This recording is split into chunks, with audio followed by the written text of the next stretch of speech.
العالمین انبیاء والمرسلین حضرات ذی مقام آج ہم دوستوں نے خوبصورت نافیہ کلام پڑھا، سب نے نیا ہم خوب پڑھا اور سب نے شروع کیا نیا کلام اور وقت و قلت کے سبب منافق کو اختصار سے آگے بڑھائی ہمارے برادر بھی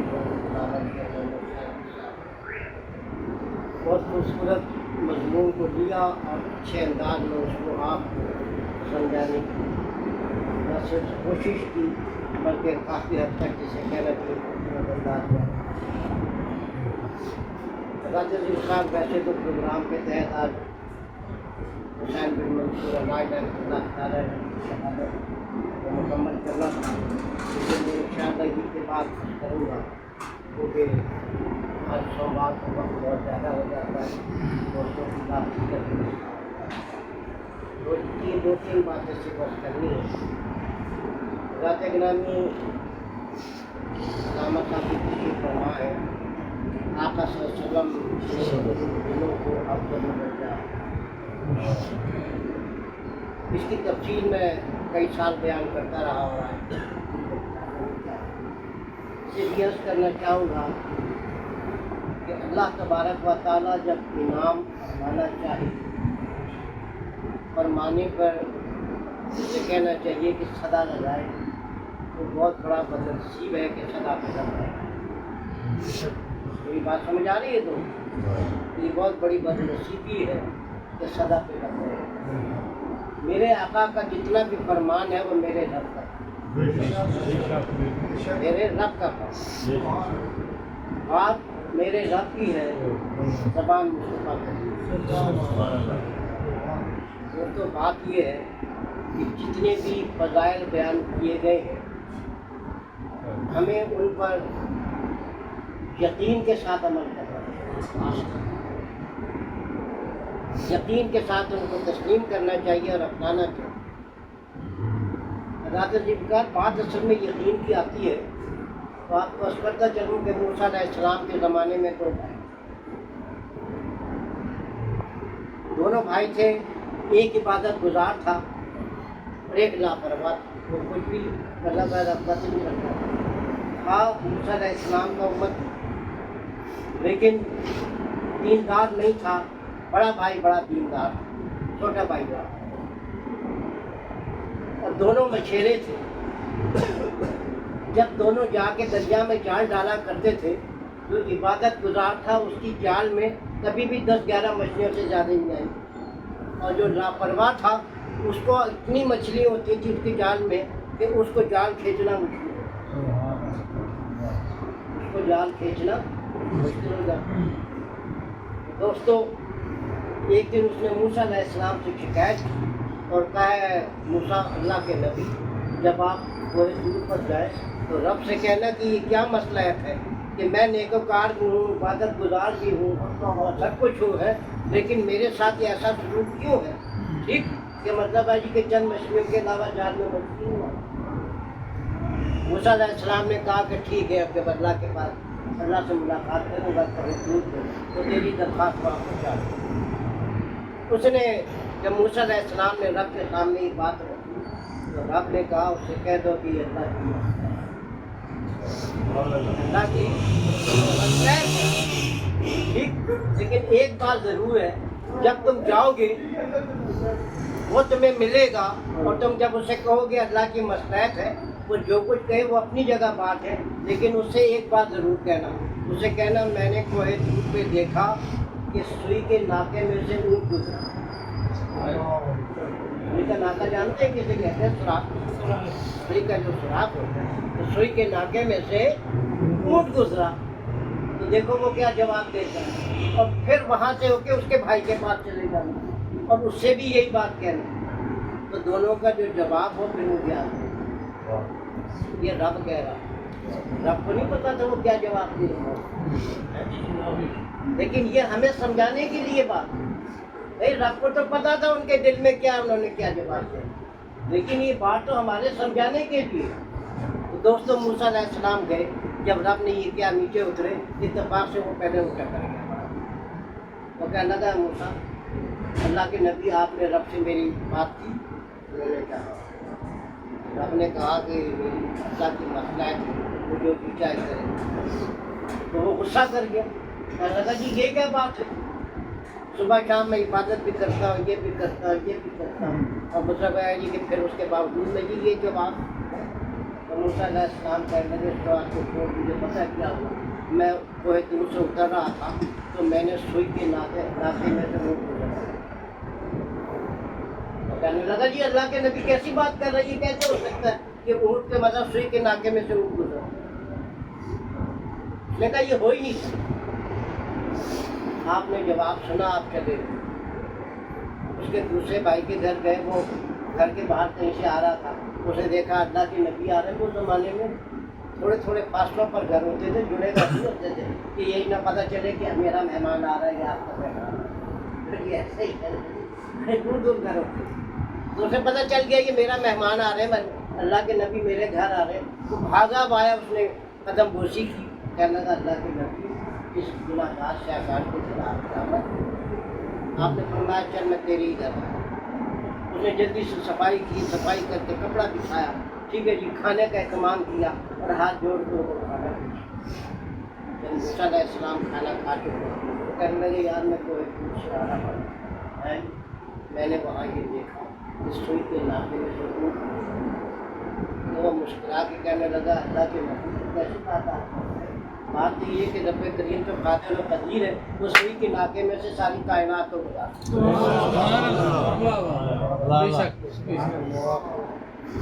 آپ سمجھ آئے شبیر صاحب تو ان گل سن لیجیے. کیا کہا اس نے کہ رب قادر و قدیر ہے اللہ کے نبی، وہ چاہے تو سوئی کے ناکے میں سے ساری کائنات گزار سکتا ہے. آپ اونٹ کی بات کر رہے ہیں. میرا یقین ہے کہ وہ گزرا. کیا ہوا جب اللہ موسیٰ علیہ السلام کی رب کائنات سے ملاقات ہوئی، کہا کہ موسیٰ نے جان دیا. اس کے یقین کی انتہا ہے مجھ پر، اور جو مجھ پر یقین کی انتہا کرتا ہے میں اس کو ایسی نوازا. اصل میں مضمون تو دوسرا تھا، لیکن میں نے سوچا کہ اس مضمون کو آج سمجھا. ٹھیک. دوسری بات بڑی اہم بات، حضرت سلطان الاولیاء حضرت خواجہ نظام الدین نے بتائی. ایک پاگل آ گیا، کہنے لگا جی آپ پیر بھی ہیں، فقیر بھی ہیں، درویش بھی ہیں، لوگوں کو مجید کر رہے ہیں، یہ کر رہے ہیں، وہ کر رہے ہیں، بڑی سے بکواس. اور کہنے لگا جی ساری باتوں کو چھوڑے، میں تو جب آپ کو مانوں گا کہ مطلب ہے جی کہ آپ اس طرح کریں، مجھے بتائیں کہ رب کہاں ہے، رب کہاں ہے. آپ اس سے مطلب مجھے بتائیں وہ کہاں ہے. اس سے مطلب جسے کہنا چاہیے کہ مطلب مجھے دکھائیں بھی، ملاقات بھی کرائیں، مسافہ بھی کروائیں. بتائیں رب نبی ملائی سرکار مسکرائے. پھر جب اس نے سوال اپنا دہرایا کہ جی مجھے رب کو دکھائیں بھی، ٹھیک، اور ملائیں بھی اور مسافہ بھی کرائیں. آپ نے کہا ایک بات بتا، تیرے اندر روح ہے، تیرے جسم میں روح ہے. کہ تجھے یقین ہے کہ تیرے جسم میں روح ہے؟ آپ نے فرمایا بتا پھر کہاں. ناک میں ہے، کان میں ہے، سر میں ہے، ٹانگ میں ہے، پیٹ میں ہے، کس جگہ ہے؟ نہیں جہاں ہے وہاں ہاتھ رکھ کے بتا دے کہ کہاں. بات سمجھ رہے تو بتا دے کہ یہاں ہے. جی روح تو ہے لیکن مجھے نہیں پتا. سن، تیرے وجود جو ہے وہ 5 فٹ کا ہے، سب سے شروع ہوتا ہے پیر کے انگوٹھے پہ ختم ہوتا ہے، لیکن تجھے نہیں پتا کہ روح کہاں. تجھے تو نہیں پتا نا روح کہاں. تو رب کائنات تو پوری کائنات پر محیط ہے. بتا میں کہاں پر ہاتھ رکھ کے بتاؤں گے رب کا. بات سمجھائی دوستوں نے کہ تو اپنے جسم کے بارے میں تو بتا نہیں سکتا کہ روح کہاں ہے، اور وہ رب کائنات جو پوری کائنات پر موجود ہے، میں کہاں بتا سکتا ہوں کہ تیری کیسی ملاقات ہے. حضرات گرامی بات بھی ہے کہ بڑی بڑی لیکن یقین بڑی چیز ہے. اور ایک بات میں پہلے بھی عرض کر چکا ہوں کہ یہ بات ذہن میں رکھا کریں کہ جب اچھا عمل کریں یقین کے ساتھ کریں، اور جو اچھا عمل یقین کے ساتھ کرے گا خالی اس کے لیے اس کا فائدہ نہیں ہوگا، اس کا آئندہ نسلوں کے لیے. یہ کس کی مثال میں پچھلی دفعہ تو بتا چکا ہوں، مطلب ہے کہ دوبارہ کرنے لگا ہوں کہ دیکھیے دو باتیں بڑی غور طلب ہے، کیونکہ قربانی کے دن آ گئے اور سب کو پتہ ہے کہ قربانی کا کیا نظام ہے. ابراہیم علیہ السلام، اسماعیل علیہ السلام، سیدہ حاجرہ کا واقعہ سب میں سنتا ہے، بچپن سے بھی سنتے ہیں سارے لوگ. اب اس میں ایک سوال یہ پیدا ہوتا ہے کہ اللہ نے حضرت اسماعیل علیہ السلام کی جگہ مینڈا کیوں، شیپ کیوں؟ دیکھیں نا، گائے بھی حلال ہے، بیل بھی حلال ہے، اتنے جانور، بکرا ہے، بکری ہے، اونٹ، ٹھیک ہے نا، لیکن اللہ نے ان سب جانوروں کو میں سے کسی کو نہیں بھیجا. مینڈا کیوں؟ یہ ایک ہی بات ہے لیکن اس کی دو باتوں کا جواب ہے. چلیے رحمت صاحب کچھ بھی بھیج سکتا تھا لیکن اس نے مینڈا کیوں کی؟ بات یہ ہے کہ جس وقت اسماعیل علیہ السلام اور ابراہیم علیہ السلام تشریف لا رہے تھے تو ان کے پاس چھری تھی، رسی تھی، تو اسماعیل علیہ السلام نے اپنے والد صاحب سے پوچھا تھا کہ اس رسی اور چھری کا کیا کیجیے گا؟ تو ابراہیم خلیل اللہ کی زبان سے نکلا تھا ہم وہاں جا کے مینڈا ذبح کریں گے. وہاں جا کے مینڈا ذبح کریں گے.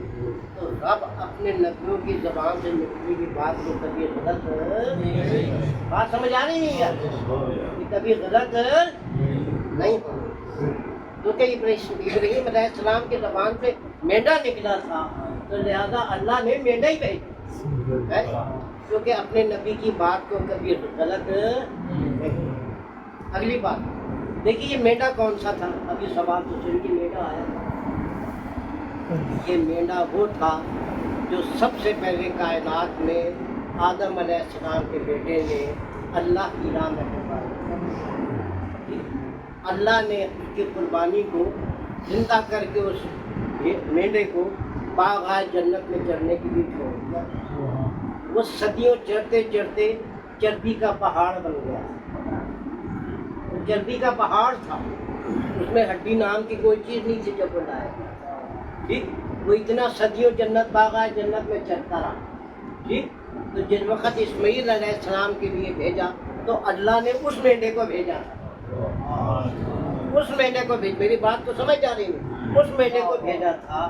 تو لہذا اکابرین نے اس کی تشریح یہ لکھی ہے کہ یہ بات عمل ثابت کرتا ہے کہ بڑوں کی نیک اعمال، نیکیاں جو ہے آئندہ نسلوں کی مصیبت میں کام آیا. سبحان اللہ. بات سمجھ آ گئی ہے؟ بات سمجھ آئی دوستوں نہیں ہے؟ آئندہ نسلوں کی مصیبتیں ٹالنے کے لیے کام ہے. حضرات گرامی، چند باتیں سمجھانا تھا. اللہ تبارک و تعالیٰ مجھے اور آپ کی سب سے بڑے بات یہ ہے کہ اپنے یقین کو رب کی حضرت پہ اتنا مستحکم کر لو، اتنا مستحکم کر لو، اتنا مستحکم کر لو کہ رب خود یہ کہے خدا بندے سے پوچھے تاکہ اس مقام پہ تمہارا معاملہ کہ خدا بندے سے پوچھے. اولیاء کرام کا معاملہ کیا؟ اولیاء کرام کا معاملہ یہی ہے، انہیں رب پر اتنا یقین کامل ہے کہ رب ان سے راضی ہو جاتا ہے. پھر مطلب اس مقام پہ وہ آ جاتے ہیں خدا بندے سے پوچھے. خدا گرامی، میں آئندہ پروگرام پہلی بات تو یہ ہے کہ پروگراموں سے پہلے کرتا ہے ہمارے راجہ بابا صاحب یہ اپنے بیٹے کی برکات کے بعد پہلے مرتبہ ہے. ان کا سب سے بڑا جواب صاحب روشن ہو گیا، اس کا 40واں بھی ہو گیا. محفل میں بھی آیا کرتا تھا، بڑی محبت سے کام بھی کیا کرتا تھا. ہم اسے کہنا چاہیے کہ کیونکہ ہم کے لیے تو کچھ نہیں کر سکتے، ٹھیک ہے، ہمارا ہم لیکن کم سے کم ان کی حوصلہ افزائی کے لیے ان کے بیٹے کی بھی دعا خصوصی دعا ہوگی بات انشاءاللہ رضی، اور جو دوست ان سے ملاقات بھی کر سکیں باہر شہر میں جانے کے بعد کمرے میں، ان سے آپ لوگ جو ہے اظہار تعزیت بھی کر سکتے ہیں۔ یہ رسم دنیا ہے، کسی کے اظہار تعزیت سے یا گلے ملنے سے یا دعا کرنے سے گزرا ہوا بندہ واپس نہیں آ جائے، لیکن سے بھی ڈھارس والی بات یہ جسے کہنا چاہیے تسکین والی بات۔ دوسری بات یہ ہے کہ ہمارے محفل کے ورکر ہیں، مین ورکر نفیاس